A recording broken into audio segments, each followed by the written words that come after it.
మనిషి చనిపోయిన తర్వాత పునర్జన్మ ఎలా లభిస్తుందో తెలుసా?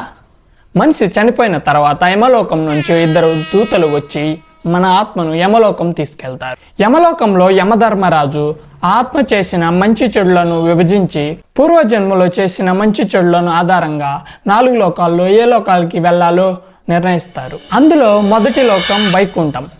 ఈ వైకుంఠంలోకి ఎవరికి కీడు తలపెట్టని ఆత్మలను, అలాగే మంచి పనులను చేసిన ఆత్మలను పంపిస్తారు. రెండో లోకం స్వర్గలోకం. ఎవరైతే భూమి మీద న్యాయంగా జీవిస్తారో, అలాగే ధర్మాన్ని పాటిస్తారో వాళ్ళు స్వర్గలోకంకి వెళ్తారు. అలాగే స్వర్గలోకంలో కొన్ని రోజులు జీవించి మళ్ళీ భూమి మీద జన్మిస్తారు. మూడవది పితృలోకం. ఈ లోకంలో ఆత్మ చేసిన పనులకు ప్రాయశ్చిత్తం చేసుకుంటుంది. అలాగే మళ్ళీ వారి బంధువులతో మళ్ళీ భూమి మీద జన్మిస్తారు. చివరిది నరకలోకం.